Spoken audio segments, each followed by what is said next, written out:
Bienvenido al Habituallamiento, tu podcast de referencia donde podrás aprender sobre nutrición, entrenamiento, biomecánica y todo lo relacionado con la última actualidad del ciclismo en general y con los mejores profesionales. Entra y aprende.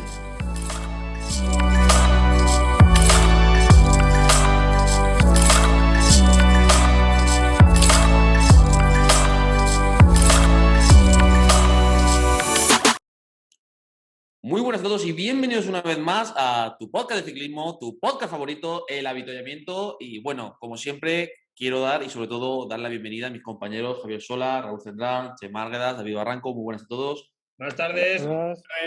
Bueno, deciros que hoy tenemos a más que un invitado, o sea, pensamos que es una persona que nos ha abierto en gran medida a muchos de los profesionales, sobre todo deportistas que nos dedicamos a la parte de rendimiento, análisis de datos, etcétera, una visión bastante integradora de todo, y la verdad que tenemos la suerte y el gran honor de tener a nuestro compañero Gabriel de la Matía.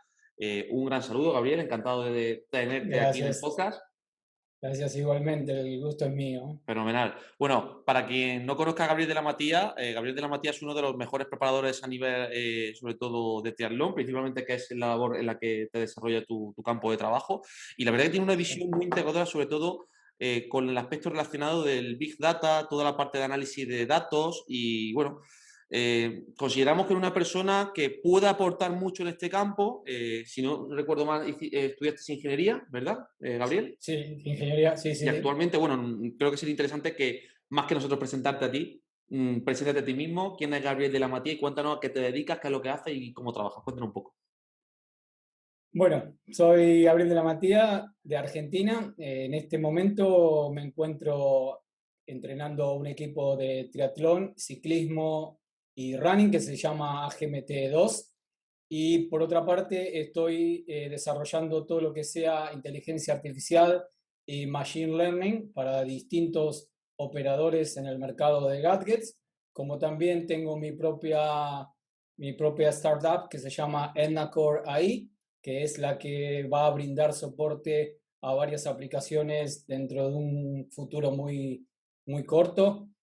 Y bueno, mi formación principal es ingeniería, soy ingeniero electrónico, ingeniero en software, y después hice un posgrado en Data Science para poder perfeccionar todo este manejo de datos y poder utilizar toda la matemática que tuve en estos 14 años de ingeniería, de estudio de ingeniería, y poder aplicarlos al deporte, es decir, poder optimizar todas estas variables o biomarcadores o métricas que ustedes mencionan en todos sus podcasts y tratar de buscar rutas en común para poder dividir a distintos atletas en un entorno que les sea productivo y eficiente. Estudié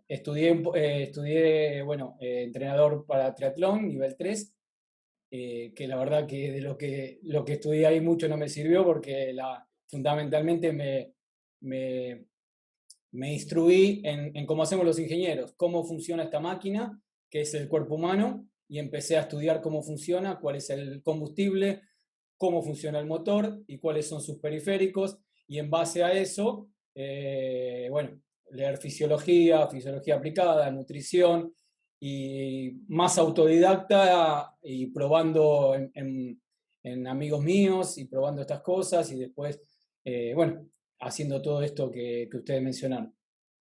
Bueno, pues para nosotros es un placer tenerte por aquí, Gabriel. Y bueno, Gracias. creo que, como nos has comentado anteriormente, Gabriel es un gran seguidor del podcast y nosotros lo seguimos y le tenemos una gran estima aquí de España. Y bueno, el formato ya lo conoces, Gabriel. Te vamos a hacer una serie de preguntas de manera muy cariñosa a todas. Siéntete como en casa. Y, y bueno, creo que aquí todos estamos deseanditos de aprender de tu experiencia, sobre todo de esa labor relacionada con el Machine Learning, que puede ser muy interesante. Así que bueno, no sé si alguno de mis compañeros quiere comenzar, en este caso, Raúl, David, Chema. Un minuto. Ante todo, quiero decirle que yo he aprendido mucho de ustedes también.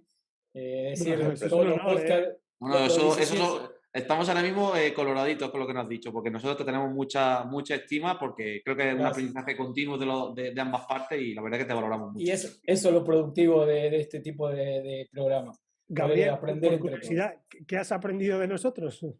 Ya que A lo que no hay que más hacer. que aprender. No, sabe que, bueno, he aprendido muchas cosas de cómo las herramientas que yo utilizo, o también los métodos que yo utilizo, que pensaba que no se utilizaban, veo que ustedes también lo utilizan. Es decir, que hay una experiencia mutua en el conocimiento de los datos y volcado hacia los resultados que uno obtiene. El otro día estaba escuchando el de ustedes, el otro día, el martes pasado, estaba escuchando el del FTP de ustedes y ahí notaba todo lo en común que genera estos biomarcadores y estas métricas y los pensamientos que se desarrollan a partir de ellos y que son en común casi todos de lo que trabajamos nosotros, que no es algo estrictamente numérico como la gente piensa y que nosotros tenemos otro carácter, es decir, otra visión sobre estos biomarcadores o métricas que la gente externa piensa que somos unos robots y estamos totalmente solo viendo el FTP y el FTP y el FTP. Y sobre ese episodio me di cuenta bueno, que estábamos todos en un camino común y que todos entendíamos de qué estábamos hablando. Y bueno, después un montón de otras cosas, ¿no? De biomecánica, de Javier, de David, con su intervención con nuestro amigo El Barca. Y bueno, voy aprendiendo de todo, del Chema, lo de Gabriel también veo el YouTube, el buen youtuber que es, también veo el canal. Yo también sigo tu canal, es un canal muy recomendable que para iniciarse en temas de... De hecho, he estado trasteando gracias a ti y es un campo que me gustaría formarme, la verdad, porque soy un negado total en el tema de programación y me resulta ahora mismo complejo, pero bueno, la curva de aprendizaje en todo, como siempre, al principio es lenta, pero bueno, poco a poco. Que sepas que estoy liado con el Python, ¿eh? O Python, como lo llaméis. Me bajé el programa ese de Orange para empezar a hacer ahí... es muy bueno eso para aprender, sí. Aprender a gestionar una cosa con la otra, que es súper complicado, pero bueno, ahí poquito a poco. Supongo que es una cuestión de tiempo y ganas ahora, también, como ¿no? todo. Yo, mira, yo hoy del podcast ya me voy a llevar una cosa, que en vez de métricas vamos a hablar de biomarcadores. Ya verás cómo la cosa cambia. Ahora sí, ahora la gente va a empezar a entender un poco más. Claro, o sea, es que al final parece que estás hablando de una cosa u otra y en realidad es lo que tú acabas de decir, son marcadores que están vinculados a algo. Exactamente. Y quizá el concepto biomarcador pues sea muy, a lo mejor más acertado que métrica. Y lo que ustedes han mencionado también, que lo que se ve en los datos es que estos biomarcadores tienen su predecibilidad o su grado de certeza porque nosotros conocemos, es decir, si sabemos que la curva de potencia o el FTP de una persona no está vinculado a algunos test o algunos comportamientos en su ciclo de presentación, sabemos que ese biomarcador es débil, como también sabemos que si una persona hizo todos los deberes y nosotros hicimos todos los deberes como para analizar su SSE de la curva y saber que la curva tiene sus valores representativos, sabemos que ese biomarcador está un poquito más cercano a lo que queremos ser, al umbral funcional. Entonces, el biomarcador, como dice David, tal vez es la palabra indicada para decirlo. Le agregaríamos entre paréntesis el error medio de ese biomarcador, que puede ser mucho o poco, pero es un biomarcador. Es el principal error que veo que estás hablando, de que yo con mis compañeros les envío para que vean algunas consultas de las que recibo y últimamente no se pueden ni imaginar la cantidad. No sé si a raíz del podcast, no sé si a raíz de las redes, se están comprando muchos software de análisis de datos de WK. Y me surgen y me envían infinidad de preguntas y es lo que dices tú, que es que no solamente son números y datos, que es que hay un mundo detrás, fisiología y metabolismo y ya independientemente de hacer un análisis de datos que lleva muchísimas horas y al final nunca terminas de aprender, no es cuestión, como por ejemplo tantos creen que el CTL es un marcador de rendimiento, que no tiene nada que ver, que puedes estar en progresión, un tío que está súper sobreentrenado y sin embargo el rendimiento va en regresión total.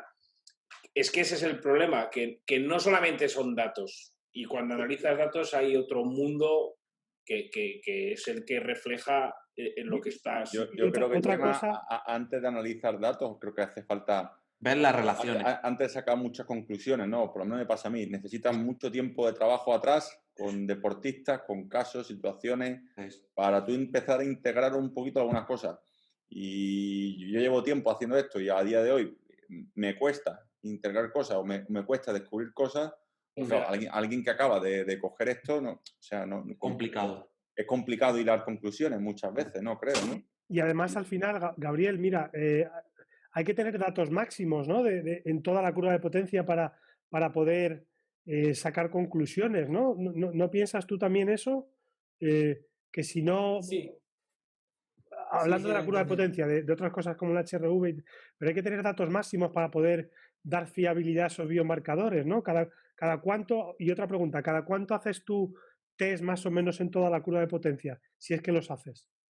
Bueno, voy primero por lo de Javi. Para mí el tema de analizar datos se requiere una base estadística y como para leer un paper también necesitas conocer estadística. Cuando leas P menor a 0.05 vos tenés que entender a qué se refiere eso. Es decir, cuando nosotros nos metemos en este mundo de los datos, que vamos a tener que aislar a nuestro atleta. El otro día Javi, en una pregunta que yo le hice en Twitter, le pregunté si cuando estaba siguiendo a esa ciclista estaba viendo sus datos en el ordenador mientras seguía en el auto y me dijo que no, que se los ocultaba o que a veces les mostraba algunas cosas. Y eso es muy válido, es decir, tratar de alejar un poco al atleta de los números y centrarnos nosotros en el análisis de números, que es muy grande, pero para eso necesitamos una base estadística, matemática, necesitamos conocer lo que es una curva, necesitamos conocer las dimensiones que tiene cada valor que estamos leyendo.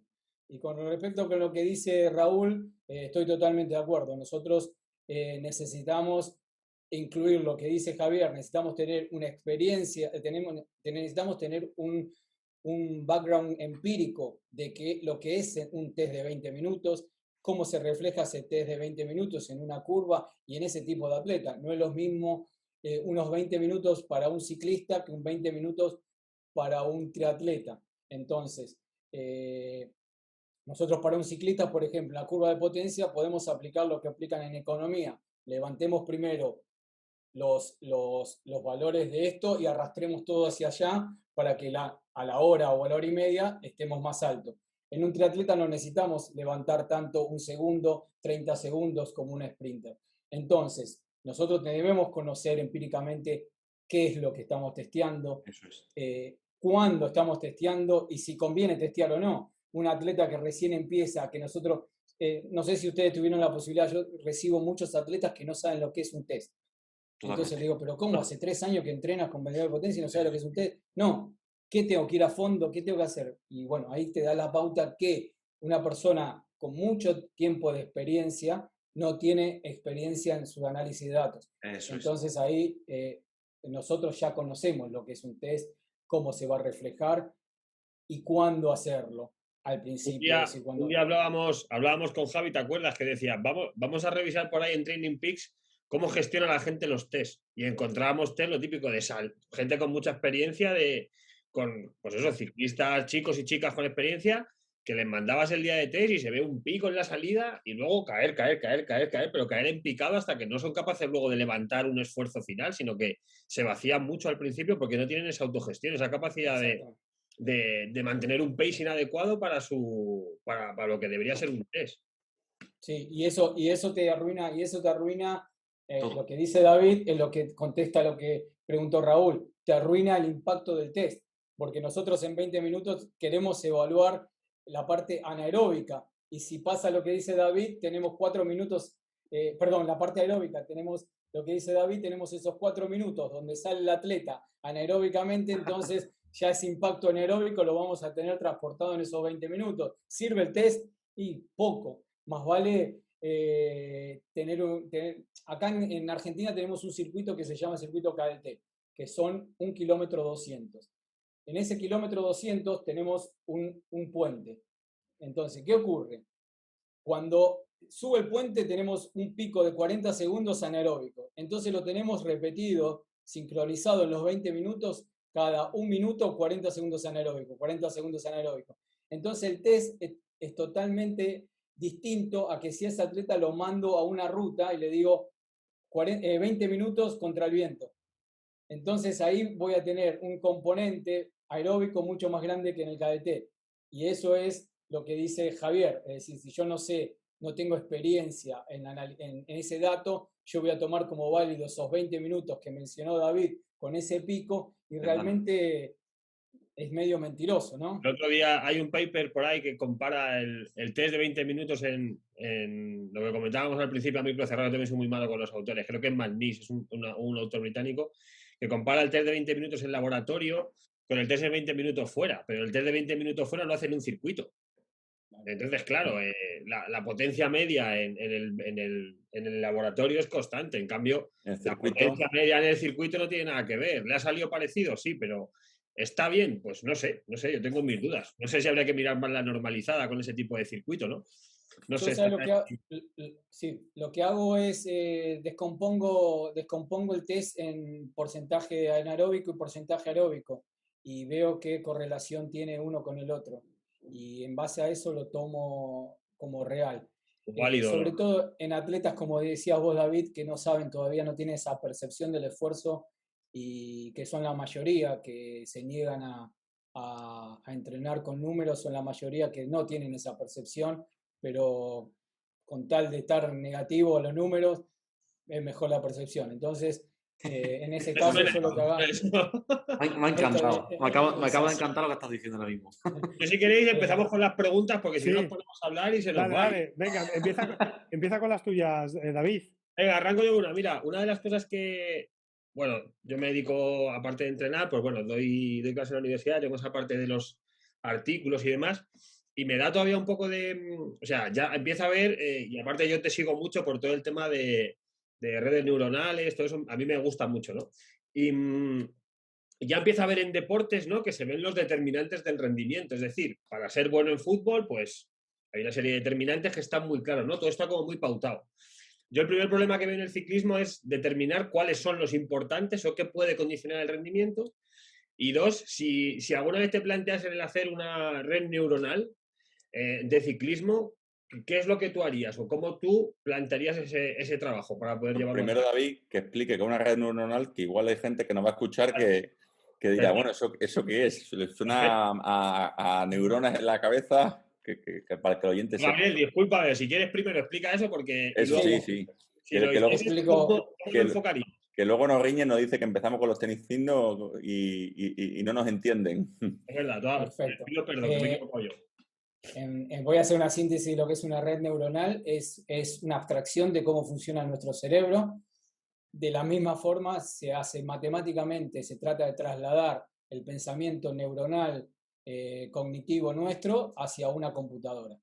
Entonces lo que se trata de hacer es enseñarle a esa computadora comportamientos de N atletas. N puede ser 1 millón, 2 millones, toda la humanidad de atletas. Entonces la red neuronal, lo que estoy aplicando ahí es un aprendizaje de la máquina. La red neuronal o el aprendizaje de la máquina aprenderá el comportamiento de 1 millón de ciclistas profesionales, cómo se comportan, y en base a eso, después lo que yo puedo aplicar es lo que se llama inteligencia artificial, donde yo le puedo ir, donde la máquina va a ir aprendiendo y dividiendo en el caso que yo quiera. ¿Qué atletas de este millón están más vinculados a ser sprinter o qué atletas agregarios? ¿O qué atletas son mejores para la escalada de montaña o qué atletas no? Entonces, la red neuronal, que es algo... peligroso, y no, el peligroso es porque no es determinística, es decir, una red neuronal se basa siempre en probabilidades y esas probabilidades muchas veces pueden ser erróneas porque le enseñé mal a una red neuronal.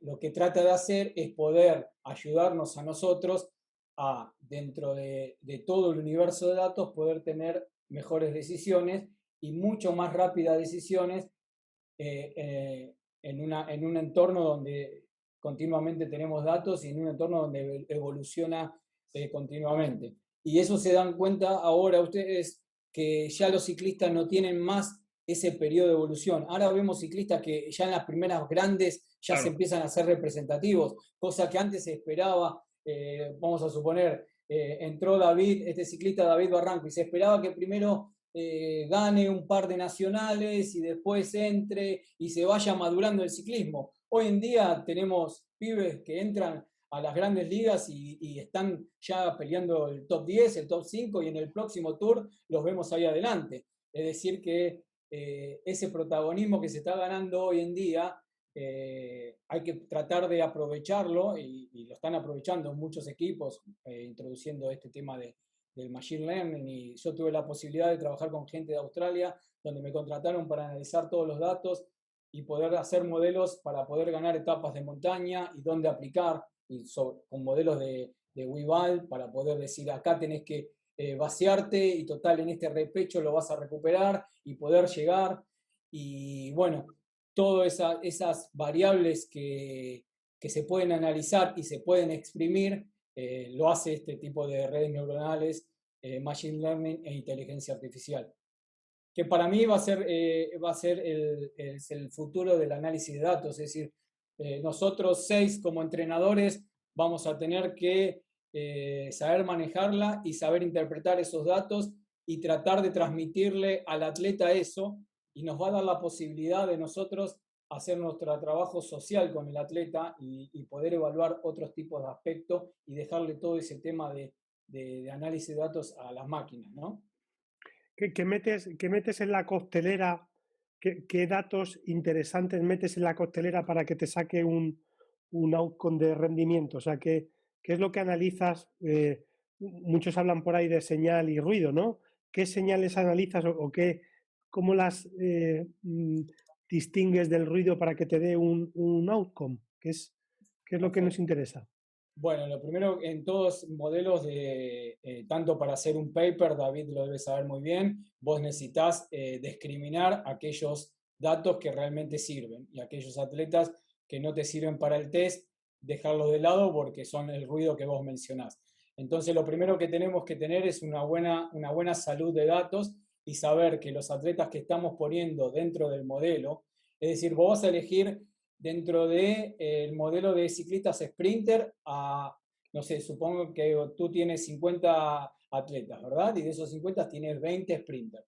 De esos 20 sprinters vas a decir, bueno, David, no confío en su medidor, es muy inestable, no confío en cómo lleva los datos, Chema sí, Gabriel sí, Javi, y a veces se olvida el medidor, a veces el HRV se lo toma a las 10 de la mañana y a veces se lo toma después de entrenar, entonces va separando. Vos lo que necesitas confeccionar es un modelo de comportamiento para poder evaluar si ese modelo de comportamiento se lo podés aplicar a otros atletas fuera del entorno. ¿Qué quiere decir esto? Como Amazon hace en ti que vos sepa Amazon que vos sos un potencial comprador de potenciómetros, de medidores de potencia, Amazon lo sabe porque cómo te movés durante las redes, qué es lo que haces clic, vos conocés que Raúl es un tipo de ciclista de esta forma, que le gusta salir en la grupeta y poner todos los primeros 20 minutos, después se acuesta y después trata de ganarle a todos para llegar a tomar el café siendo vencedor. Y todos esos movimientos de potencia vos lo podés analizar y sabés qué tipo de atleta y qué comportamiento tiene como atleta Raúl. Ese comportamiento lo vas guardando en un entorno de conocimiento y después lo comparás con Chema y decís, Chema, ¿qué tan parecido los dos supongamos que son sprinters, qué tan parecido a Raúl es? Entonces ahí la red neuronal te va a sacar todo en valor de probabilidades, ¿verdad? O árbol de decisiones, te va a ir diciendo qué probabilidades tenés de poder acercar a Raúl a la performance de Chema.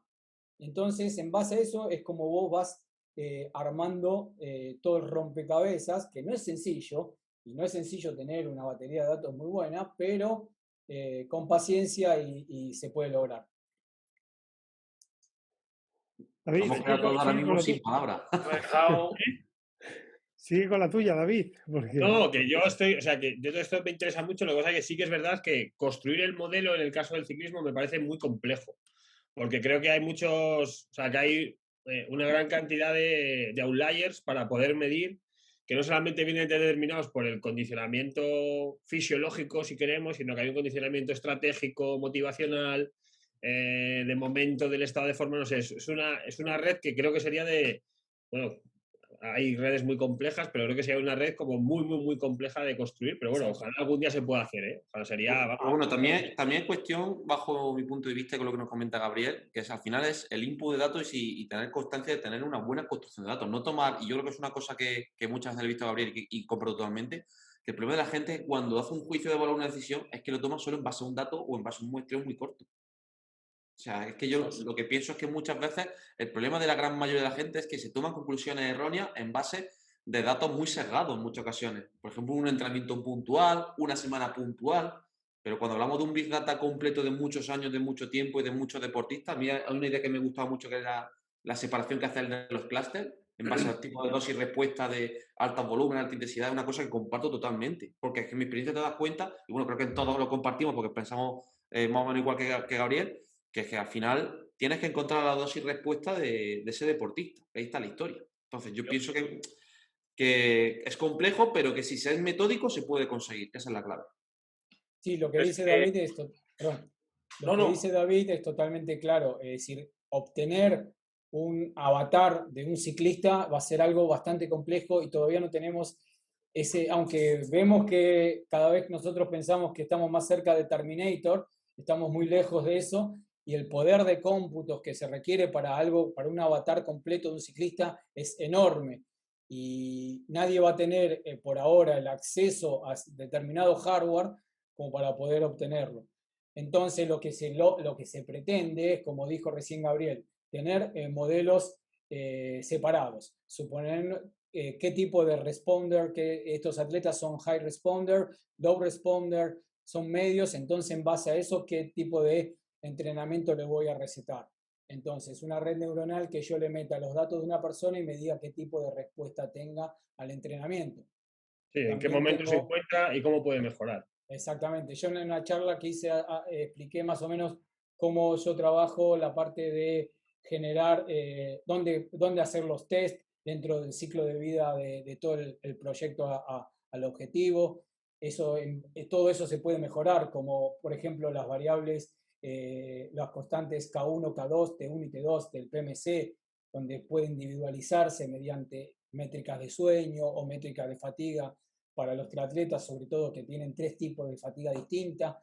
También se puede el tema del WIVAL, de trabajar sobre el tau. Hay muchos estudios actualmente donde trabajan el modelo de esquiva 2015, lo depuran, lo abren en 2 y muestran cómo se llega a que ese modelo funciona bien individualizando a qué potencia tiene que recuperar y qué tiempo tiene que recuperar, que es el tau, en realidad la cuenta de tau, donde Esquiva usa el 516 y el 316 como 2 constantes fijas, y tratar de que eso sí sea individual. Se logre en base a individualización. No va a ser lo mismo tal vez para Chema que para Javier ese tau, y no va a ser lo mismo para un sprinter. Supongamos el caso que pasó con BDP ahora, este monstruito que salió del cross, que ganó el otro día. Si uno ve los picos de potencia son comunes en ese tipo, pero si uno ve la recuperación entre los picos, es gigante, es una recuperación donde ahí sacó la ventaja.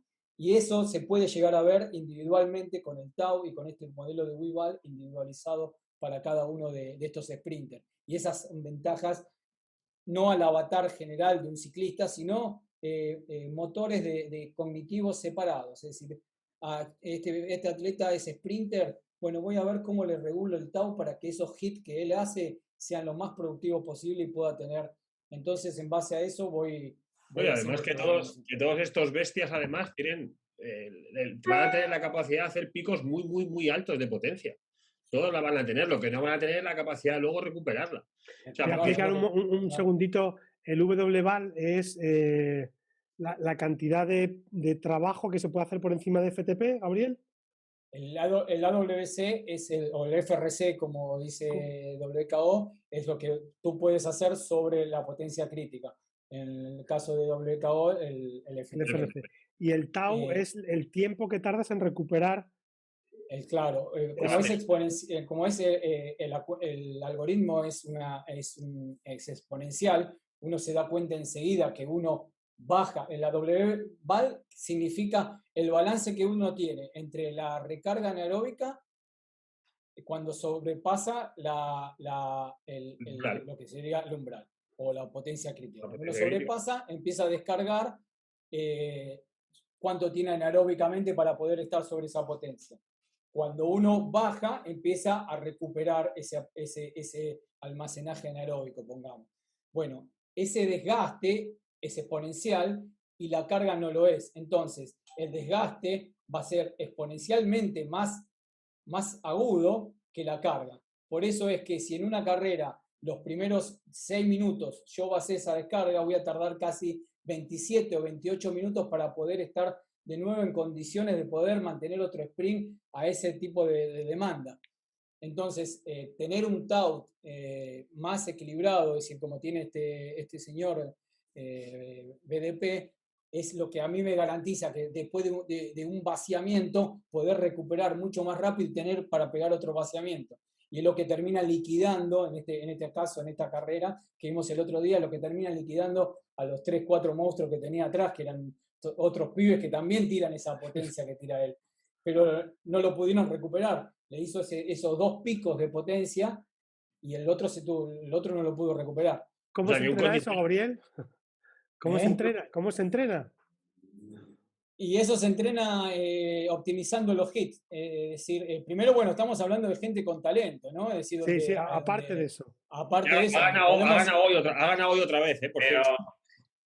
es que tendrán una centrifugadora en vez de enzimas y declararán el lactato, que eso tiene que ser una barbaridad. Optimizando los hits, ¿te refieres, Gabriel? Es lo que dice Gabriel, que yo cuando trabajo con Sprinter, que trabajo mucho, tú dices, bueno, intervalos de 30, 40 segundos a una potencia muy alta, ¿vale? ¿Cuánto la recuperación? ¿5 minutos? ¿4? ¿6? ¿A cuánta potencia? Pues de cada uno, es individual, o sea, no hay una receta ahí clara, ¿no? O sea, yo en ese caso, ese trabajo de intensidad sí lo hago muy individualizado de cada uno. No le pongo a todo el mundo igual. A lo mejor alguien que hace 5 por 40 segundos a 400 y recupera 5 minutos a 150 y otro que ese mismo entreno, pues... Perdón. Sí, Chema. Al hilo.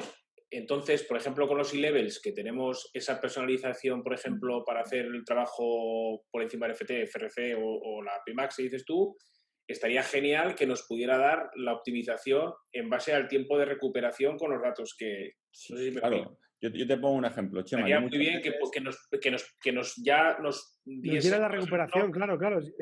Ahí es donde está el kit de la cuestión. Eso es lo que... mágico. Yo hago un test que los míos que escuchen lo van a tener claro, donde me gusta mandar 2 minutos a tope, o sea, a la máxima intensidad saliendo como si no hubiera mañana. Y siempre pongo la misma recuperación, 5 minutos a una intensidad en zona 1, ¿vale?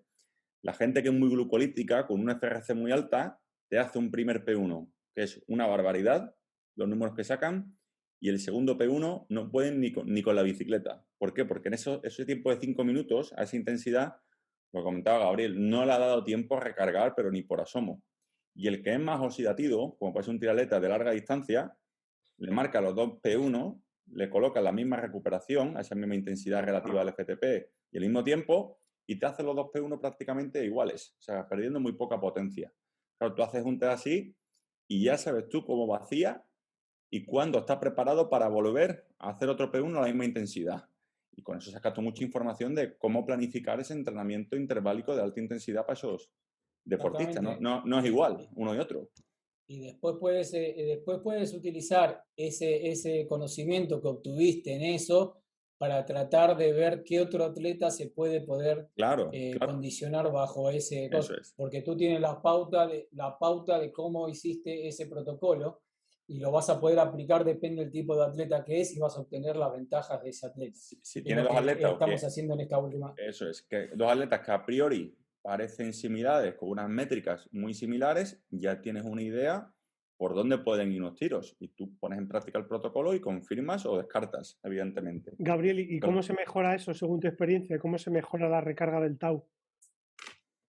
Yo tuve una pelea, una discusión bastante grande con el director técnico de este equipo de Australia, donde me hacía una pregunta bastante parecida a esa. Y yo le decía lo siguiente, le decía, ¿vos querés mejorarlo o querés optimizar lo que él tiene? Porque hay partes que vos no vas a poder mejorarlo. Y si vos intentás, como decían ustedes en el avituallamiento 17, machacar sobre algo que no va a producir, lo que vas a producir es el efecto contrario. Entonces, lo que primero tenés que saber es, como dice Javi, es decir, ¿este atleta puede llegar a mejorar estos valores o no? Si hay algún indicio que lo puede llegar a mejorar, bueno, intentémoslo. Si no, armemos una táctica para que esos valores que él tiene, aprovecharlo de mejor forma en el ciclo de vida que dure esa FRC y en el entorno Wival. Es decir, si yo tengo que subir 2 puertos de montaña y sé que su recuperación es esta, bueno, intentemos esta táctica a ver si funciona mejor. Y bueno, la implementamos de esta forma, en este puerto de montaña, desgastaste hasta este momento y arriesgá en este puerto de montaña porque te va a quedar este remanente y en base a eso aprovechás. Eso es lo que vendría a ser un comportamiento de una persona que ya no puede superar más, es decir, su entrenabilidad es el máximo y sus valores no indican una mejora, es decir, la mejora no es infinita, lo que se mejora después es la táctica y la utilización de esas mejoras. Es decir, porque puede ser un atleta totalmente formidable y ser un cero o no tener nada en la cabeza y no poder explotarlo de manera inteligente. Entonces tenemos que separar esas dos cosas y no machacar al atleta con 800.000 hits para tratar de buscar esos 5 watts que nos faltan y si no mejorar esos 8.000 hits, pasarlos a la cantidad que él necesita para mantener eso y hacerlo correr inteligentemente. El ciclismo tiene esa hermosura. Gabriel, te voy a interrumpir al hilo de esto. Lo estoy hablando con un atleta mío de mountain bike, Diogo, portugués. Tiene un FRC altísimo, es campeón nacional de Eliminator. Y fue a hacer un rally. Y claro, él con el FRC que tiene muchas veces tiende a salir demasiado fuerte y se vacía. El otro día hizo todas las vueltas iguales. Y él mismo las vio, me las enseñó. Mira, he mantenido la potencia, todas iguales, muy bien. Y me dijo una frase que me hizo mucha gracia, que dijo, hoy no he muerto en mi propio veneno, dijo. O sea, que en el sentido de que él conoce cómo es ya y es capaz de ahora de autogestionarse mejor conociendo sus referencias y no saliendo como si no hubiera un mañana, ¿no? Decía, hoy no he muerto en mi propio veneno, dijo. Y me hizo gracia porque el propio atleta entiende lo que sucede y cómo tiene que gestionar esos números de potencia en un circuito. Sí, también hay que hacérselo entender. Nosotros sabemos que esos atletas que tienen un plus, atletas ganadores, se sacan el pingalillo y dicen, no me digas nada, yo sé cómo correr. Claro. Y tal vez en esa oportunidad le sale, pero no le sale porque él corrió, sino porque los rivales corrieron de forma no inteligente. Es decir, nosotros como entendedores de la fisiología sabemos que una vez que se obtuvo el hecho, lo podemos analizar. Entonces, en base a ese análisis sabemos realmente cómo fue ese comportamiento fisiológico. Ese hito fisiológico lo sabemos una vez que se comportó. Y tenemos que tener las condiciones analíticas para decirle, mira, Javier, lo que hiciste vos te salió de suerte porque Chema gastó todo su combustible, pero no te iba a salir si Chema hacía una carrera inteligente. Entonces, ese análisis, que es lo lindo del ciclismo. El ciclismo tiene su entrenabilidad y tiene su táctica para correr. Eso es lo hermoso del ciclismo. Entonces, tener a un campeón sujeto a lo que vos le digas es bastante difícil. Y eso que vos mencionás recién, que dijo Javier, es donde el atleta conoció sus límites, conoció su propio veneno y lo supo manejar de una forma inteligente. Al hilo del WVAL, yo te quería hacer una pregunta un poco más personal, Gabriel. Tú trabajaste o te entrenó Phil Esquiva, ¿no? El doctor Esquiva. Sí, ¿Qué es lo que más recuerdas de él? ¿Qué recuerdas así? Que probó algo igual conmigo. Que lo probó contigo, ¿no? Te hizo... Claro, el primer Wival que hizo él tiene un software que es muy bueno, que es el Rest Day, donde yo me paré sobre las espaldas de él muchas cosas que él hizo en ese software, que para mí es para el triatlón es uno de los mejores software. No sé si todavía los comercializa. Bueno, yo veía cómo él probaba el Webull que estaba desarrollando en entrenamientos que yo hacía y aprendí todo de su metodología, de su forma de entrenar. Me leí sus 2 pequeños libros que resume 10 libros gigantes de esos hermosos que uno puede poner en la librería. Él tiene 2 libros muy chiquititos, no recuerdo los nombres porque soy muy malo, uno azul y uno verde, y uno se lee esos 2 libros y descarta un montón de otras cosas que tiene que leer, son fantásticos. Y bueno, él me dio el gustito de poder transformar llevar ingeniería a esto. Si no, seguiría siendo ingeniero electrónico y sería un atleta sin entrenar gente. La recuerdas con mucho cariño entonces, ¿no? Sí. Fue una de las mejores cosas que me pasó como entrenador. ¿Sigues teniendo contacto con él? Hace tiempo. Él me ayudó a clasificar a Hawái y después de él tuve que dejarlo porque yo ya entré como CEO en una empresa muy grande y ya no podía entrenar como yo quería y bueno, dejé de entrenar, pero perdí el contacto de él. Sigo su Twitter, sigo sus publicaciones, ahora está mucho más en la medicina, él está muy abocado a eso, pero sus ideas siguen estando vigentes. Uno lee esos 2 libritos y está parado en el 2021. Pues habrá que comprarlos entonces, a ver si los encontramos por ahí. A ver si yo lo espero que lo tengo. Sí, pues si los tienes te agradecería que le hicieses una fotito y me lo mandes nos lo mandes por privado. Lo compartimos ahí, incluso. Lo compartimos incluso en nuestro grupo de Facebook. A ver, se ve, uno se llama Scientific Training y otro se llama Power Scientific Training. Training with Power. Philip Esquiva, vale, pues lo uno es azul y uno es verde. Creo que ahora sacó uno que incluye los 2 en una nueva edición con algunas cosas nuevas, pero en realidad dice todo lo que ustedes saben. Lo que pasa es que lo dijo hace 10, 12 años atrás. No lleva ventaja, claro. No. A ver, el modelo de SIVA al final es que es clave en ese aspecto. Entonces, yo pienso que al final también sentó la base de lo que hoy conocemos y obviamente lo que tú dices, que eso está totalmente actualizado en ese aspecto. Los tienes trabajado los libros, sí, los han leído. Sí, se ve. Eso como le digo yo a esta gente, no sé si la conoce Gabriel, tiene Kugan un SlideShare que tiene presentaciones de hace 15 años que son joyas. O sea, tiene una por ahí de ciclismo en pista que a mí me encanta, donde hablaba ya de persecución individual, de CDA, de vatio CDA, de túnel del viento virtual. Y yo decía, joder, pero esto tiene 15 años. Y tiene de red neuronal. No sé si la viste, una que habla sobre el modelo PMC, que lo probaron. Lo que pasa es que en esa época la red no había poder de cómputo. Pero si hoy Andy llevaría ese modelo, hoy lo podría estar implementando tranquilamente en cualquier lado, el que él pone en esos slides que menciona. Sí, pero que esta gente como Esquiva y como Andy Kugan, cuando nosotros estamos yendo, ellos ya han ido, han vuelto. Fíjate que los dos han seguido el mismo modelo, han salido de la bici para irse un poco a la medicina. O sea, es un caso bastante común ese, de dejar un poco la bici, de sentirse un poco incomprendidos, yo creo, y volver a decir, bueno, me voy a otro lado a ver si consigo hacer otra cosa. Igual el otro día leí la entrevista que puso este entrenador Hamish Ferguson, puso una entrevista donde él dice, Andy dice, bueno, hoy la juventud, algo así dijo, hoy que la juventud está parado sobre nuestras espaldas y sacando nuevas cosas, que nosotros tal vez no la vimos, hay que darle ese valor a la gente nueva, si no todo se quedaría en la historia. Es decir, cuando yo hice el concepto de FTP, teníamos estas herramientas para evaluar ese concepto. Hoy en día tenemos mucho más cosas, el laboratorio se trasladó a la casa de uno, la gente conoce más de data science, la gente conoce más de evaluar sus datos, y bueno, ese progreso es válido. Como decir, David trabaja en un laboratorio y obtiene datos de ese laboratorio.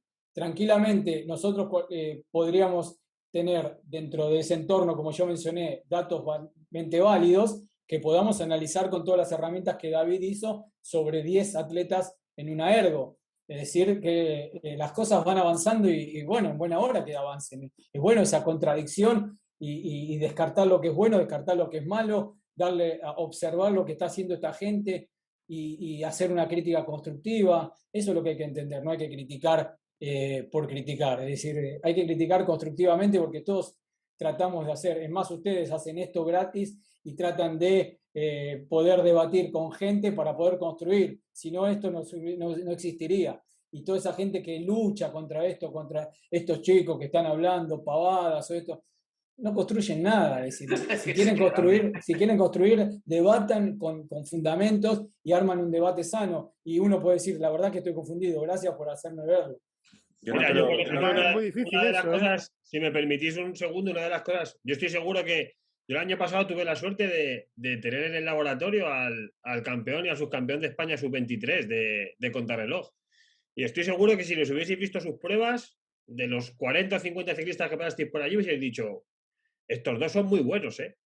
Sin haberles visto fuera en el campo. Luego en el campo pues ya lo puedes confirmar, pero que muchas veces estamos en guerras de que si esto vale, que es lo que decías tú, Gabriel, que si esto vale, que si esto no vale, que si esto es mejor, que si esto es peor. Bueno, todo tiene su cabida, todo tiene su hueco y vamos a saber ver todo, ¿no? Vamos a aprovechar todo, ya que tenemos tantas herramientas, pues cuantas más tengamos, mejor.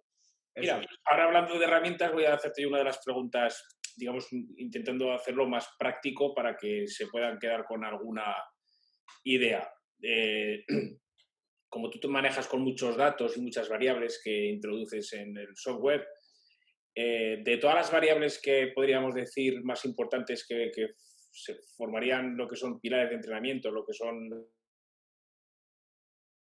los estímulos propios, nutrición y descanso, cómo variar, hablo de las tres, ¿cuál crees que es más, que no sé cómo definírtelo? ¿Cuáles son más Incide válidas más para a un medio, porque por ejemplo, tú no vas a sacar un entrenamiento con una mala nutrición, pero que eso lo puedes solucionar a medio plazo o incluso durante el entrenamiento si te tomas unos geles o unas barritas.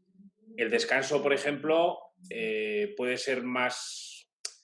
¿Cuál de todos los factores y que tú ves inciden más en el rendimiento a un medio o un largo plazo? Nutrición, que puede terminar incluso en una enfermedad. Descanso en un sobreentrenamiento y luego ya las distintas formas a las que todos respondemos a los estímulos, que eso es muy, muy individual. No sé si me explico por dónde quiero. Sí, entendí bien la pregunta. Voy a trabajar sobre el ambiente amateur, porque se supone que el profesional tiene todo ese soporte que vos mencionás, Sí. lo tiene nutricionista, tiene su médico que le asiste, entonces vamos a descartar lo que es profesional, porque imaginemos que un profesional está bien asesorado nutricionalmente, duerme bien, es decir, se dedica profesionalmente a esto y uno lo lleva entrenando como conociendo esos datos. El problema lo tenemos nosotros con los amateurs, donde de repente en los 3 meses nos dice estoy haciendo ayuno intermitente. Y yo te digo, pero hombre, te estoy mandando los trabajos de FTP los martes a la mañana y vos ahora me decís que estás en ayuno intermitente. Con razón, tenemos el FTP estancado, que va siempre vacío. Bueno, entonces lo que tenemos que entender es el comportamiento que dice Dr. House. Toda la gente miente y toda la gente te dice las cosas al final cuando hay un problema. Exactamente igual. Eso igual.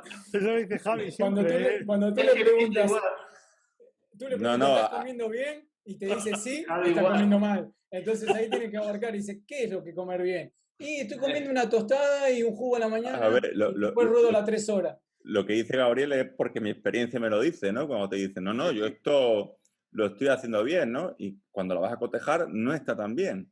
O sea, que igual me mienten sin querer por desconocimiento, ¿no? Que puede ser, ¿no? Que sea Yo creo que es mucho por eso también, ¿eh? incompetente, inconsciente en ese sentido. Pero que yo parto de la base de que... Sí, pero yo ya sé la respuesta, me puedo imaginar por dónde van los tiros, que nos va a comentar Gabriel, y esto lo comentaba mucho nosotros, pero yo quiero, con el objetivo de que alguien de tu valía y que manejas tanto datos, comer ya sabemos que es muy importante, pero descansar es súper importante. Perfecto. Y mucha gente sabe, pues, 15 horas de sueño, pues, lo que hablamos, que no ando, pues voy a entrenar un poquito más, o hoy voy a meter un día para rodar, porque, joder, que es que parece que si empalmas 2 días o 3 días de descanso ya has terminado con la temporada. Y es lo que muchas veces ahoga a muchos cicloturistas o ciclistas recreativos. pero que le dé la importancia que tiene descansar. Bueno, sí, lo que hice yo y responde esa charla previa es analizar qué datos realmente son representativos y qué datos son válidos. Me está dando mucho resultado las horas de sueño, el HRV matutino y el HRV post-entrenamiento, siempre tomado después yo siempre digo después de la ducha, dentro de los 20 minutos terminados. Ahí ustedes van a poder ver, si quieren, vayan probándolo con algunos atletas disciplinados, aquellos que saben que se miden el HRV con la banda y tienen unos datos buenos, vayan probando su HRV siempre a la mañana, a determinada hora, no tan apenas se levantaron, sino que dejen pasar que el sistema simpático se estabilice, entre comillas, y midan su HRV. Luego del entrenamiento midan el HRV y vayan haciendo esa trazabilidad de cuántos, en el caso que usen TSS, cuántos TSS se produjeron eso y qué intensidad relativa, es decir, vamos a ver al TSS con la intensidad, porque no es lo mismo 300 TSS hecho en endurance que 300 TSS eso con trabajo de intensidad en el medio. Es decir, veamos la intensidad, el TSS y veamos también el HRV post-entrenamiento. Y ahí se van a dar cuenta del marcador de fatiga, lo que habla este hombre, ¿cómo se llama? El que vive en Dinamarca, Seiler, no. Sí, Seiler, el que ¿Del polarizado? Del polarizado. ¿Cómo se llama? Sí, Seiler, Stephen Seiler. Lo que él menciona sobre el strain y el estrés. El estrés lo vamos a ver metabólicamente con la métrica de TSS y la intensidad, y el strain, es decir, qué tensión recibió el cuerpo, lo podemos ver con el HRV. Entonces vamos a ver, vamos a guardar esos datos, es decir, 100 TSS a una intensidad de 0,83 tuvo un strain de 33 de HRV. Y vamos a ver si ese marcador va mejorando o no en el tiempo. En el caso que ese marcador no vaya mejorando, lo que va a ocurrir es que ese atleta esté entrenando continuamente estresado y no veamos un progreso muy grande. En el caso que ese marcador vaya mejorando, lo que vamos a ver es que el atleta está adaptando esa tensión de entrenamiento a ese tipo de estrés. Y recién ahí, algo que es totalmente difícil hacer entender, que recién ahí podemos cambiar la dosis, porque mucha gente dice, oh, me has mandado la misma semana que la semana pasada. Sí, porque todavía no adaptaste esta semana. ¿Por qué te voy a poner 2 horas más esta semana si todavía no hiciste bien las 7 horas que yo te mandé? Entonces, si logramos que ese atleta confíe en nosotros y pueda hacer esa repetitividad de la semana, ahí recién hacerle una incorporación. 5 minutos más en vez de 4 de 10, por ejemplo, pasar a 2 de 20 minutos de FTP, en vez de 5 de 2 minutos, pasar a 5 de 3 minutos. Y esa asimilación, que contesto la pregunta de Chema, la logro con el HRV post-entrenamiento, el HRV matutino, y ver ese shift, ese drift que tienen en esas. Es lo que más, no quiere decir que haya otra cosa, pero dentro de lo que uno puede medir como atleta amateur, es lo que más me identificó, porque en el HRV está inmerso qué calidad de sueño tuviste, y yo tengo menos variables para meter error. Si yo sé que el HRV está bien medido, yo evito esa entropía que tiene tal vez la lectura del sueño y me centro en el HRV y en las métricas que son muy, muy, muy válidas, el TSS bien medido y tomado en cuenta con la dimensión de intensidad, es un biomarcador bastante válido, y me mantengo en la mínima cantidad de variables que me indiquen a mí lo que está ocurriendo. Gabriel, la medida con el móvil, con el celular, ¿tú la ves válida o no? El HRV, el HRV. Sí, a mí me resulta muy válida el HRV de medido con la banda. No, con la banda no, me refiero con el móvil, con el celular. No. Es como la pulsera. No. Todo lo que sea óptico, estamos trabajando sobre colorimetría de la sangre y fluidez de la sangre sobre la piel. Yo lo que hablo mucho con ellos, en el grupo que tenemos, la gente que es muy constante tomando todos los valores de variabilidad, horas de sueño, cuando los pones todos superpuestos en el PMC y le añades además el RP que lo puedes poner en el Training Peaks fácil, o sea, sale todo clavado perfecto. O sea, que todo concuerda con todo. Pero claro, hay que tener consistencia en la medición. Y al final puedes tener todo ahí de un pantallazo y te permite saber si tienes que aumentar dosis, bajar dosis, y creo que es el camino, creo. O llevo defendiendo eso hace tiempo, ¿no? Ese tipo de información, tenerla ahí para nosotros tomar decisiones, que hace 10 años cuando yo entrenaba a gente, pues me tenía que fiar a lo que me decía el deportista. Y como ha dicho antes, por tradición. Y como ha dicho antes Gabriel, todo el mundo miente, ¿no? O sea, todos quieren entrenar más. Claro. Es decir, el problema es ese fanático que está totalmente cansado, pero quiere entrenar más porque ve que su compañero sigue entrenando y él no entiende que esto es individual. Que si tu compañero puede mañana meter 3 horas, no quiere decir que vos puedas meter 3 horas y que te va a hacer meter bien 3 horas. Entonces, tratar de evitar eso. Y lo que decía Javier, es decir, lo que aconsejo, y no quiere decir que yo imponga un modelo de trabajo, lo que aconsejo es que lo que le digo a Chema también es reducir esa cantidad de variables en variables representativas, como puede ser el RPE. Tal vez Javier encuentra el RPE como una variable que representa su PMC y su crecimiento, o como también puede encontrar el HRV como que es una métrica que engloba un montón de otras métricas que me pueden llevar a un buen camino. También la eficiencia, es decir, cuando yo tengo el costo de ingreso versus el costo de egreso, es decir, cuánta sangre bombeé para generar 200 watts en el inicio de la temporada y cuánta sangre bombeé en mi pico de forma para mantener 200 watts. En base a eso, también puedo tener, en base a eso también puedo sacar finamente cuándo el atleta no necesito que cargue más y empezar a hacerlo bajar. Eso es muy importante también porque... Gabriel, para no pasarlo. Gabriel, no pasar. Estabas hablando del TSS como medida. ¿Has probado esos cálculos, por ejemplo, con los kilojulios del entrenamiento? O sea, con los kilojulios esperados o con el gasto energético, porque ya sabes que muchas veces el TSS es como muy crítica a la gente con él. Y no sé si a lo mejor ese tipo de cálculos del HRV vinculado a los kilojulios también sí podría ser un determinante del rendimiento. De hecho, Vanerp ha sacado ahora recientemente un artículo con todo el tema de los kilojulios. No hice el radio entre kilojoule y HRV, no lo hice. Lo que entre atletas pruebo es sobre, el otro día le comenté algo a Raúl sobre el FTP, es decir, un test después de los 1000 kilojulios, un test después de los 2000 kilojulios. Si eso lo llevas al ámbito de triatleta, hace esta prueba, hacelo nadar 1500 metros a un atleta a su máximo, a umbral, y prueba qué 20 minutos tiene, y después hazlo correr 10 kilómetros y prueba qué 20 minutos tiene, y después hazlo rodar 1000 kilojoules y prueba qué 20 minutos tiene. Vas a ver que es totalmente diferente.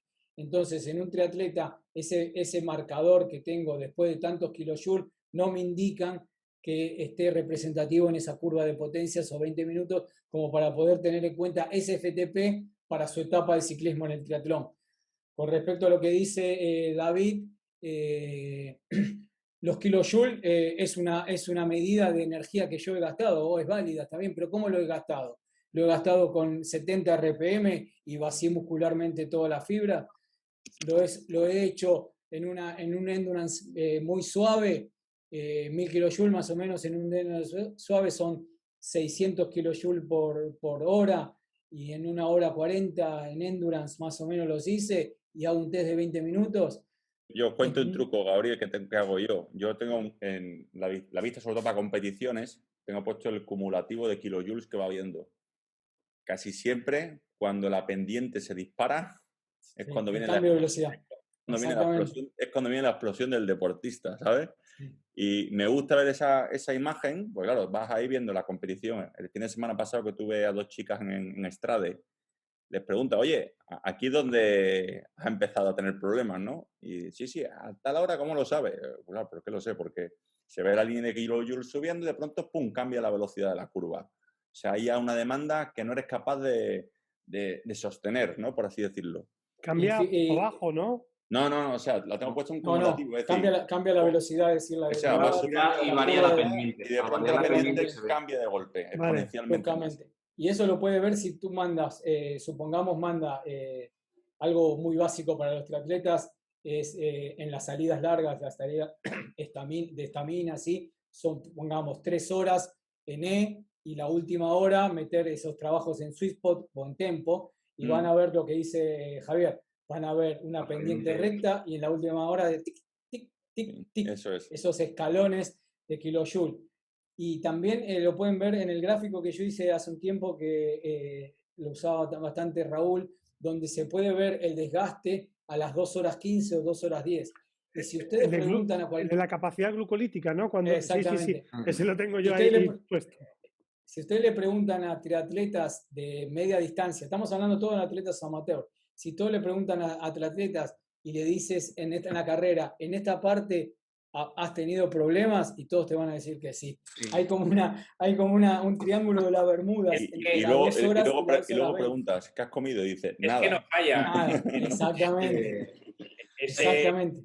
Esa gráfica no falla. Le puedes decir o te dice y sabes más o menos, llevabas 1 hora 10 y te has quedado ya vacío y coincide. Sin embargo, tengo que decirte que también, no sé si lo comenté alguna vez con Raúl, que me sorprende que a lo mejor en entrenamientos en zona 2 me ha parecido a mí que se vacía demasiado pronto los depósitos de glucógeno, o sea, que se queda vacío para la intensidad que han llevado. ¿Eso por qué puede ser? Estás hablando de... tu gráfica, estamos hablando de zona 2, en el Sí. primer umbral ventilatorio, en el BT1, más o menos, el BT1 y el BT2. ¿O más abajo de eso? No, más abajo, precisamente por eso, más abajo. porque no lo considero una intensidad como para vaciar, una intensidad para que se vacíe en la gráfica tan pronto los depósitos de glucógeno. Claro, yo es que desconozco todas las tripas o cómo está hecho y entonces...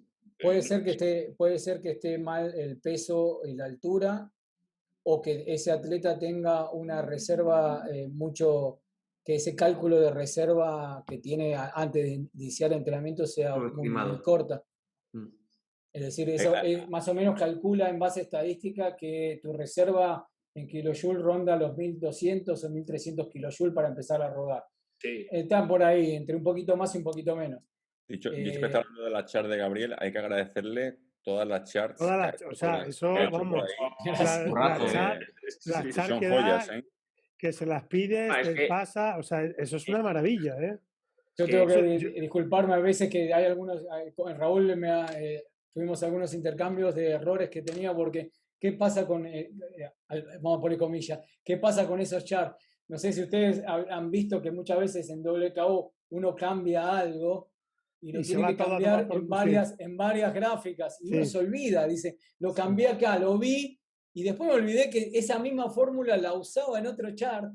Sí. Ese es uno de los problemas grandes que tiene WKO, que yo no puedo hacer funciones, es decir, hago la función vaciamiento glucolítico y la guardo en una librería y la llamo y siempre voy a usar esa función. En cambio, en el WKO, cada gráfica que yo tengo que definirla esa, y a veces yo le hice un cambio porque Raúl me dice, fíjate era que con la fórmula de Harris Benedict. Sí. Exactamente, fíjate que estás dividiendo 2 por 2. Y yo digo, ¿de dónde saqué ese? Y era capaz que era una prueba que yo había hecho para ver cómo se comportaba en la mitad de la ración, y me quedó en un montón de lados. Entonces, tengo que pedir disculpas que ese chart tenía bastantes errores. Seguir agradeciendo, porque la verdad que hay joyas. A mí me encanta también el riesgo de fatiga, ¿sabes? O, es muy bueno. ¿Cómo lo llamas? Sí, el riesgo de lesión. Riesgo de lesión. Es que cuando tú le preguntas, cuando yo veo eso en naranja, en rosa o en rojo, y le preguntas al deportista, ahí ya empieza a estar casi todo el mundo a puntito de caramelo. A mí eso me encanta. No vamos a... Si trabajas en atletas de running, donde el impacto es totalmente mucho más grande, ahora le estoy incorporando todo lo que sea, si trabajan con stride, todo lo que sea el impacto por fuerza. Y todavía no lo saqué el gráfico porque lleva lleva un integral que todavía no la pude descifrar. A mayor impacto, mayor impacto en G, más probabilidad de... Bueno, en el fútbol americano, en el fútbol aquí que tenemos la liga y demás, muchos equipos trabajan con GPS, ¿no? Y ellos cuantifican incluso la carga de entrenamiento con los impactos. Impactos que tienen. Así, entonces, cuanto más impacto, hay que incorporar eso. Más carga de entrenamiento. Es una manera de cuantificar carga. Sí. Bueno, seguimos con las preguntas antes de que se nos acabe el tiempo. Si me dejáis a mí, que no he podido Dale, Gabri, varios. Dale la tuya, venga. Pues bueno, yo siempre he compartido la misma opinión que yo he visto a Gabriel también mostrar en redes sociales. Hay una pelea que siempre tengo, no sé por qué, porque es que yo estoy muy harto ya siempre de ver, tanto a deportistas como no deportistas, decir, no, yo las sensaciones. Eso es lo primero que tenéis por todo por delante. Entonces, mi pregunta va en lo siguiente, porque claro, cuando la gente habla de sensaciones, se piensa que las sensaciones no se pueden cuantificar, que tú no puedes hacer una variable cualitativa y hacer una escala cuantitativa y tú eso cuantificarlo. Mi pregunta es, ¿qué le dirías a aquellas personas que nos dicen o que dicen que eso del análisis de datos que no sirve para nada, que eso es invenciones, que eso es tontería? Cuéntanos un poco qué opinas tú y cuéntanos tu opinión. Mira, yo no soy una persona muy vieja, pero soy muy vieja para poder soportar esas cosas. Es decir, no trato de cambiarle, es decir, yo no te trato que vos votes los comunistas o que votes a la derecha, no voy a tratarlo nunca porque sé que no lo voy a lograr. Hay gente que nunca vas a lograr hacerle entender eso. Lo que vos le tenés que mostrar es que vos le das importancia a eso, que obvio que se lo damos, es decir, si vos le decís anda a 200 watts y el tipo dice voy con la lengua afuera a 200 watts y vos sos testarudo y le decís pero si 200 watts es abajo de tu BT1, ¿cómo? No, voy a 200. Entonces, si vos entendés eso, yo le digo eso, vos andá y nada más apretá el app. A mí apretame el app, es decir, yo te mando 2 por 20 minutos, arrancás 20 minutos el app, terminás los 20 minutos el app y hacelo a un nivel de percepción que vos no puedas hablar o que sientas que las piernas te van a explotar.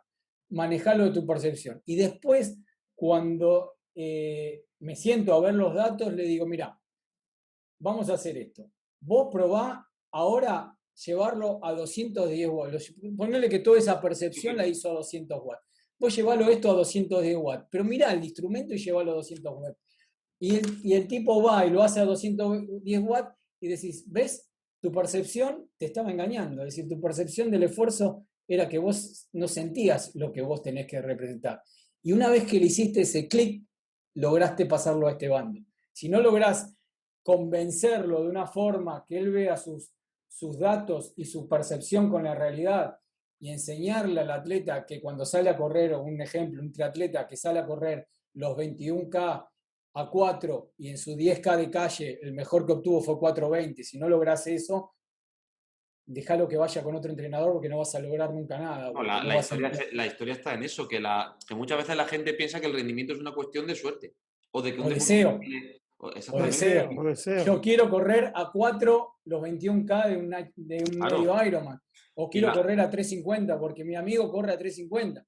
Y vos le decís, pero escuchame, si vos en la calle un 10K lo estás corriendo a 4:20, ¿cómo vas a correr un 21K después de 90 a 4? No, es el problema de todos estos planes que hay en foros, en revistas, que incluso yo he debatido o me he mosqueado con ellos. Sobre todo suele suceder corriendo a pie. Tablas para hacer la maratón en 3 horas, 3 horas. Menos de 2, 4 horas, tal y cual. Y te dicen exactamente, evidentemente, a qué minutos tienes que hacer los rodajes, las series, pero lo que hace falta, cuál es el coste que te supone a ti ir a esos ritmos. Y normalmente siempre la gente suele ser mucho más optimista. ¿Y qué es lo que pasa? Que cuando vas por encima, pues al final explotas y sobre todo corriendo te lesionas. Y es como acaban todos lesionados. Es que no tiene ni pies ni cabeza. Y es precisamente por una cosa lo que deseo. Es como decir, vamos a hacer entrenamientos en base a la potencia, en base a la velocidad en bicicleta. Vamos a hacer rodajes. Ojo, que ha habido gente que he conocido que los ha hecho así. Sí. Hay mucha gente que todavía dice, no, a 30 por hora de media en el A 30 por hora de media todo el año a partir de determinada época y tengo que hacerla en este tiempo. Algunos temas, si tú le dejas guiarte por su sensación para apretar o no apretar, la mitad lo tiene apretaba. alguno, Sí, seguramente. es verdad. Chema, tu segunda pregunta que a mí me ha gustado mucho, házela. ¿Cuál era? No me acuerdo. Mira, te la hago yo, Gabriel. Esta pregunta es de Chema, ¿eh? Con la experiencia que tienes como entrenador y datos que conoces, ¿cuál crees que es la carencia que más destacarías de un deportista recreativo y cuál su mayor virtud? Un poco en general, si es que hay alguna carencia y virtud. Sí, la virtud yo la analizo en base a su comportamiento y su cumplimiento. Hace poco estuve en una charla con una persona que me ayuda, que es Damián Caballero, que es uno de los que fundamos a GMT2, y era una charla yo le decía, hay mucha gente que no está cumpliendo y mucha gente que tiene el deseo de correr sin cumplir más del 70% por la semana. El mérito yo le doy a esas personas que realmente entienden que esto es su hobby, es decir, no son profesionales, no tienen que ir a ganarse el sueldo por mes y que esto lo hacen para una salud a largo plazo, no para lastimarse, es decir, no tienen que demostrarle a nadie que ellos son muy buenos o que son muy malos, tienen que ser coherentes en lo que ellos pueden entrenar y lo que pueden demostrar, y vos como entrenador, ese poco o mucho que tengan, tratar de llevarlo de una forma que no se lastimen y hacerlo lo más competitivo posible para mantenerlo en ese entusiasmo que le va a servir a él como salud y le va a servir a él como motivación a seguir entrenando. Entonces la virtud que tienen esos atletas comprometidos que trabajan 8 horas, vienen de la oficina y los ves que se suben al rodillo y los ves que a la mañana se levantan y salen a entrenar y que cumplen 80-90% del plan, esa virtud es lo que lo hace a ellos competitivos y es lo que realmente los lleva a ganar carreras o correr Hawái o obtener buenos títulos.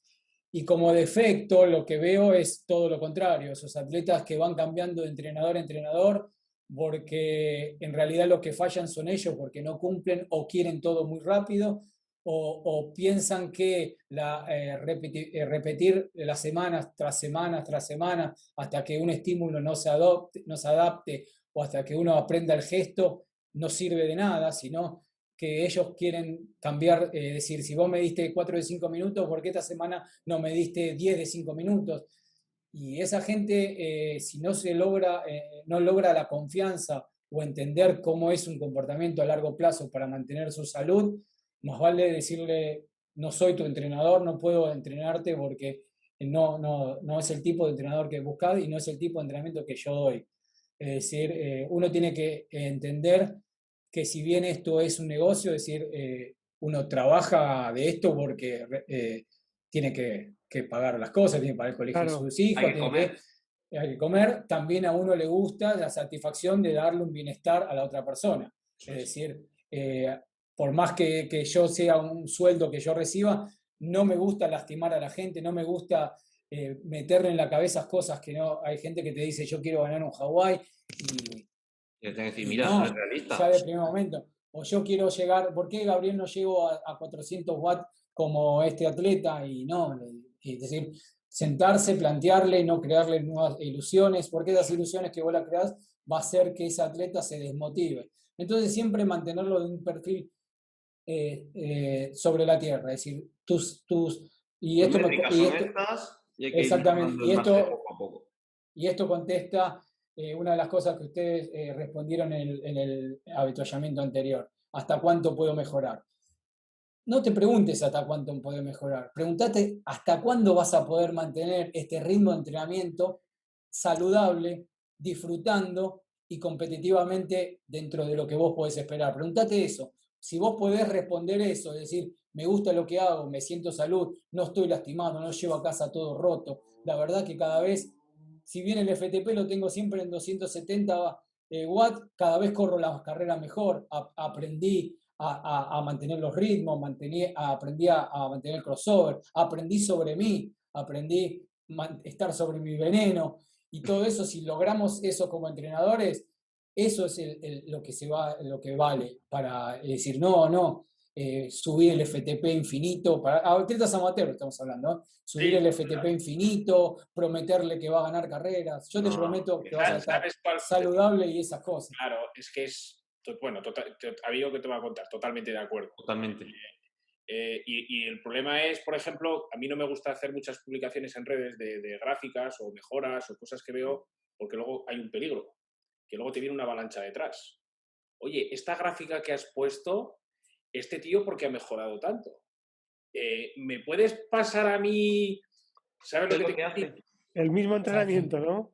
No, el mismo entrenamiento y a ver por qué está mejorado tanto, por qué ha subido este tanto vatios kilos, si este es una persona como yo y es súper complejo. No, este no es como tú. ¿Qué es el problema? Que no es como tú.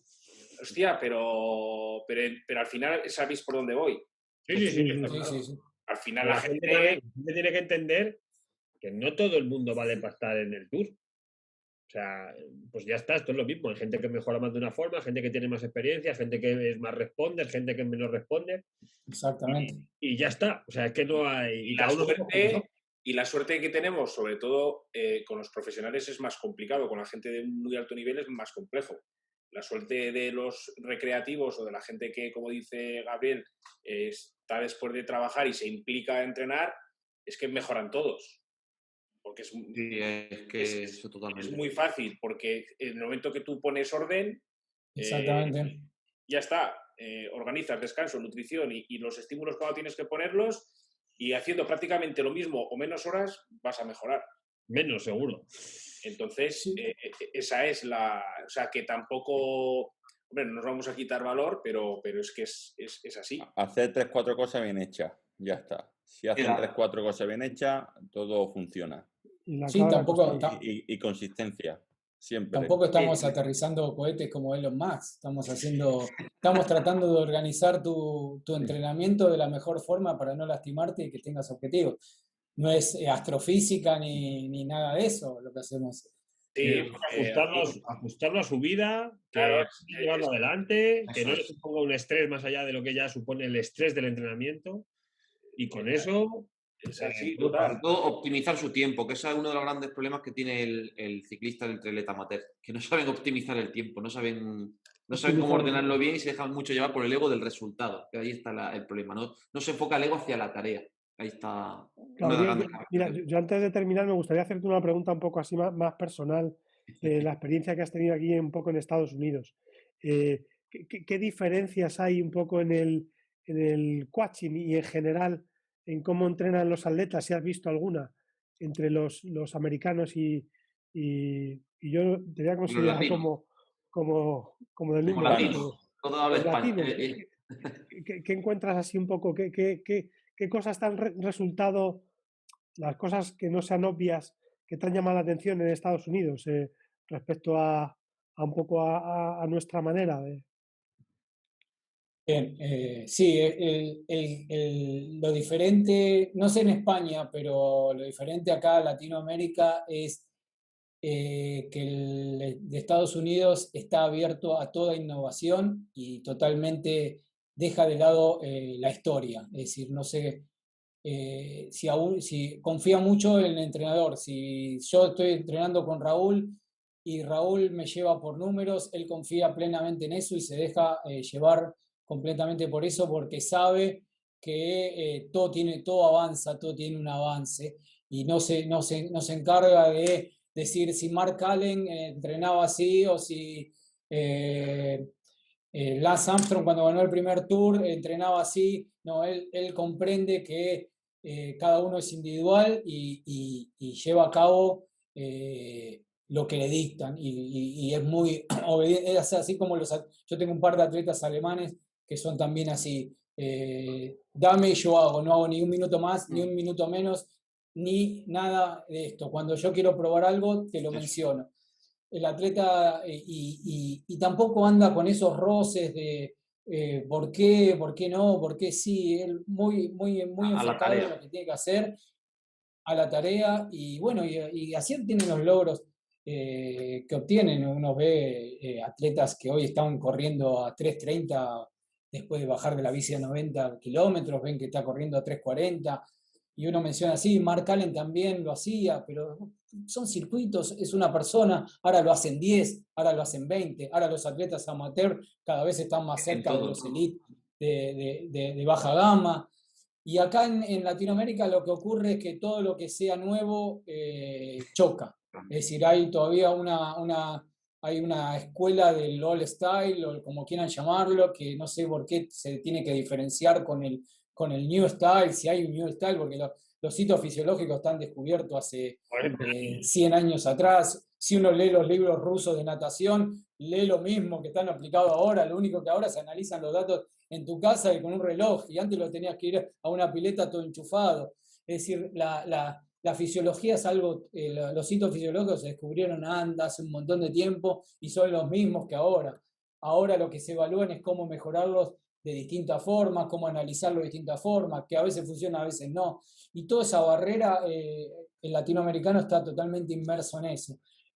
Yo corro con el shortcito de natación y sin un reloj, porque eso es lo que sirve. Y hay mucha dicotomía, o sea, la gente no es abierta a ver las cosas con más perspectiva, sobre todo una perspectiva que complemente. Que creo que ha sido un comentario muy acertado el que has dicho, que muchas veces el problema es que la gente cuando no conoce algo, no ha trabajado suficiente con algo, dice, esto es una mierda. Cuando verdaderamente a lo mejor hace falta un mayor conocimiento de esa nueva herramienta y esa nueva tecnología. O al menos lo que... Exactamente, es como acá hubo un tiempo, es decir, yo cuando empecé a entrenar con potencia, a la gente con potencia fue en el 2008. En el 2008 empezaba a incorporar los Power Tap, lo que eran de la masa acá, y era todo era como pelearse con la gente porque la potencia, porque esto, y yo le decía, pero ¿cuál es tu experiencia con la potencia? Y no tiene ninguna, ninguna. Ninguna. Y entonces, ¿cómo me vas a discutir Eso una experiencia del pulso que la tenés con una experiencia que no la tenés de la potencia? No la tienen. Sí. Entonces, analizame las dos y dame algo convincente de las dos cuando vos tengas esas dos experiencias. Y ahí te borraban del Facebook o te decían nerd. Me siento identificado totalmente contigo, Gabriel. Mira, he tenido dos experiencias que he estado en Latinoamérica, un par en Bolivia y en México dando unas conferencias. Y, por ejemplo, en México, para que te hagas una idea, fui invitado a la Feria Iberoamericana de ciclismo y fui a dar dos charlas, una de nutrición y otra de entrenamiento. Me sorprendí de que había mucha distancia en también la información que tenían ellos y la que teníamos nosotros. Sí. Y fui dentro de, ojo, la organización de la feria no tiene nada que envidiar a lo que hay aquí en Madrid cuando comenzaban antes de la movida esta de lo que es el Unibike. Y estaba Garmin allí, bueno, o sea, es que tenías allí todas las marcas, o sea, de todo. Y quise hablar con ellos porque, claro, yo fui a dar una charla de Planifica tus pedaladas y me sorprendió que es que prácticamente no había gente con pulsómetros. O sea, no utilizaban, era un porcentaje muy pequeño, porque cuando veían el libro decían, joder, pero es que aquí el pulsómetro no tenían noción. Yo quise hablar con Garmin, que es una marca allí que igual que la de aquí, por proponerles a ver si hacíamos algo, algún librito pequeño o algún manual sencillo, porque no tenían nada, y me dijeron que no. O sea, y no tenía nada que ver Garmin Europa con lo que era aquello allí, que no sé si dependerá de Estados Unidos o de dónde. El caso es que tampoco había ninguna publicación, como aquí podías encontrar, Ciclismo a Fondo, o sea, tampoco había publicaciones de revistas ni nada. De revistas. O sea, es que y se nutren de aquí, ahora de las redes sociales, de lo que pueden. Pero es que es lo que dices tú. No sé, en Bolivia igual. Estuve en Bolivia y a mí cuando fui a estuve en televisión y también en algunas ruedas de prensa y me decían los periodistas, bueno, y si sus libros son tan reconocidos allí y tienen tanto éxito, ¿por qué no llegan aquí? A mí no me lo pregunte. Porque yo lo he intentado y no ha sido posible. Todos son trabas.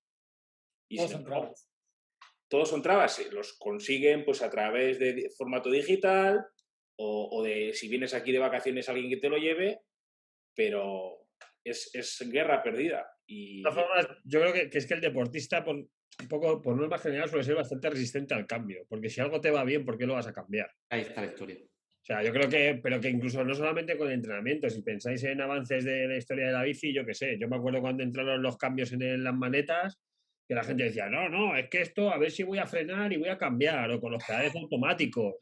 O sea, yo creo que es que cualquier cosa siempre ha sido, no, el carbono, las bicicletas con carbono se parten, hostia. Al final parece que pues somos muy... Sí, no, pero el disco hoy en día, ¿qué lo tiene? Freno de disco, bueno. yo Igual. estaba en aquella feria hace muchos años y el material que tenían allí y todo lo que tenían allí en cuestión de marcas y demás no tienen absolutamente nada que envidiar a una feria de aquí.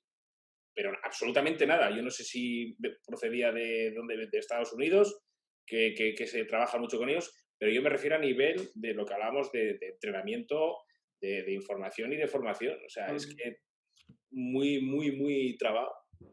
Oye, faltan las preguntas de Javi, que no le hemos...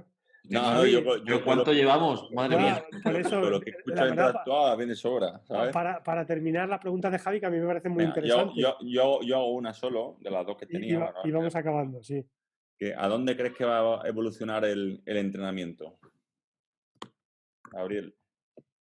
A nivel de potencia. A nivel de potencia, creo que vamos a tener medidores de potencia mucho más precisos y no trabajar sobre un Hertz. Cuando se logren algunas innovaciones en el hardware, y vamos a tener mejores medidores de potencia, es decir, el medidor de potencia actualmente, en la media estamos en 1.8 de error, que es bastante grande cuando nosotros queremos medir el progreso de un atleta ya casi en el pico. Sé que gente de Garmin, después de este fracaso que fue el Vector y toda esa limpieza del departamento de ingeniería que tuvieron, están trabajando sobre eso. El Garmin es un producto excelente y se vieron tocados por Favero, que hizo las cosas mucho más simples y con mucho mejor. Y bueno, y están tratando sobre parecidos al P2 Max Neo, creo que tiene menos de un 1% de error, y trabajar sobre el SRM, que trabaja sobre el 4 MHz, 4 Hz, perdón. Sobre herramientas. Vamos a ver también que el HRV va a tener mayor protagonismo y va a estar mejor medido cuando realmente pasemos a lo que sea bandas de lectura 2.0 y dejemos de usar toda esta tecnología 1.0 que la estamos usando hace 20 años, cómo medir el pulso. Hay gente trabajando también en eso, sé que hay gente de Fitbit trabajando en un nuevo banda y protocolo. Sobre hardware estamos viendo eso. Vamos a tener mucho mejor hardware para poder hacer los análisis de CDA.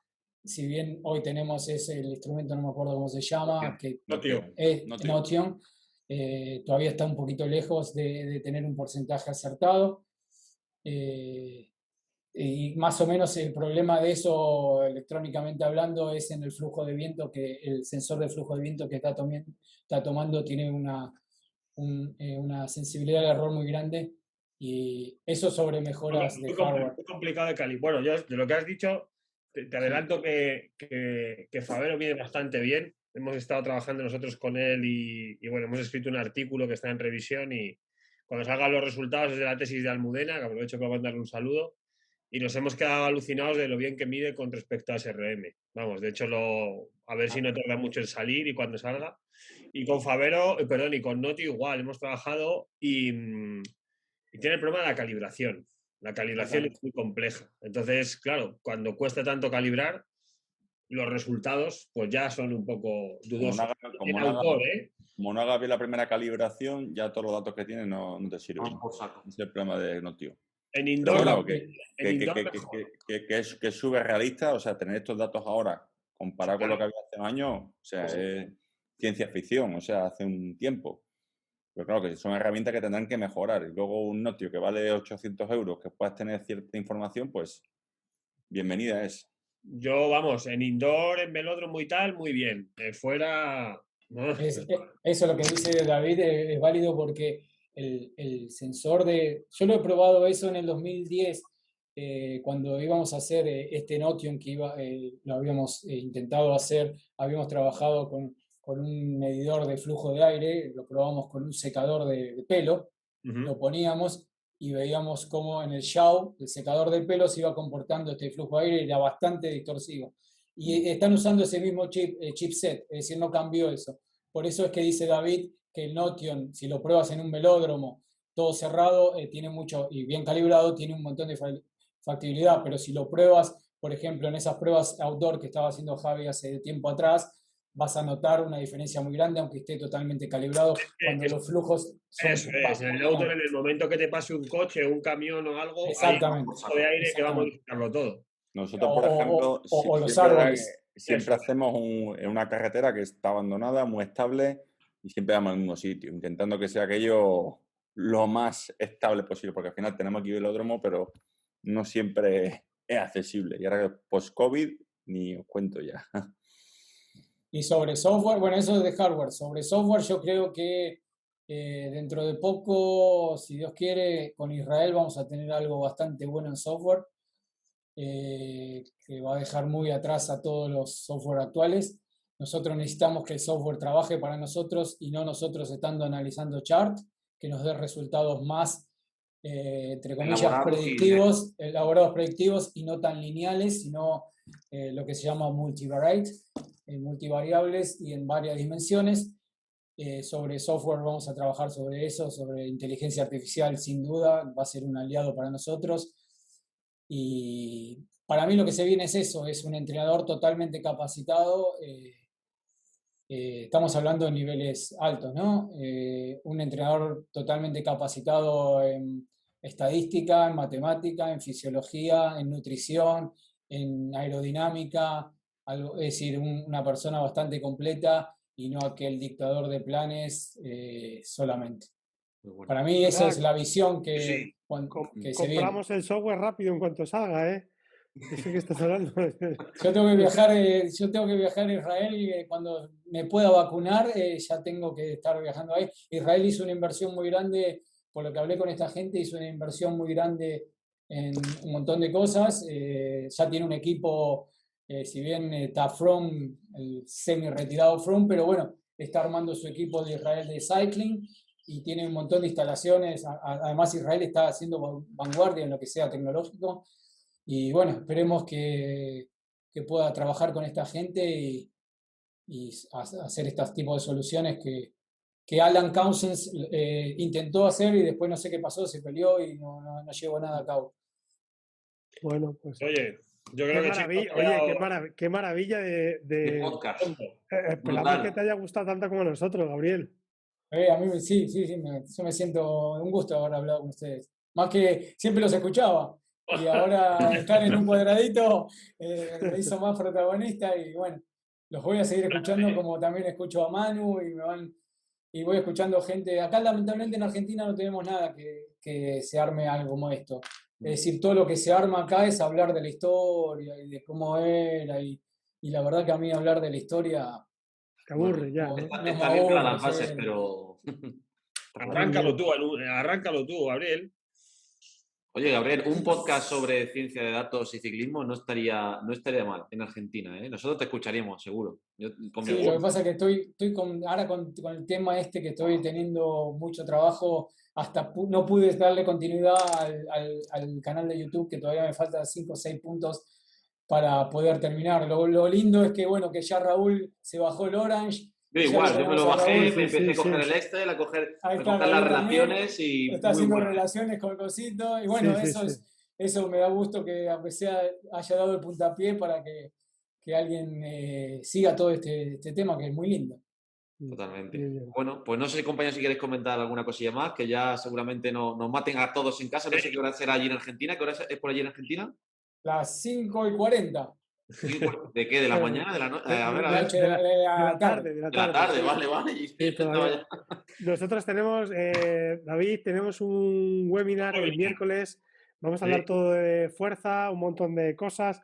Vais a contar ahí los papers y sobre todo muy simple para que la gente aprenda a entrenar en el gimnasio como tiene que entrenar sin hacerse vamos a contar un poco, pues, barbaridades. No sé, vamos a contar un poco cómo estaba el estado de la cuestión hasta ahora, un poco pues todo lo que había hecho Ron de estos años de atrás y que bueno, pues que respetando todo eso, pues un poco hemos intentado hacer algo diferente, un poco con algo que aquí en España somos pues muy innovadores, que es todo el tema del entrenamiento por fuerza-velocidad, lo hemos implantado en ciclistas y vamos a enseñar un poco los resultados que hemos tenido en las diferentes publicaciones que hemos tenido ahora a final de año y principio de año y luego pues que la gente se vaya con concepto de cómo entrenarlo, ya sea con la recetita, claro, la recetita.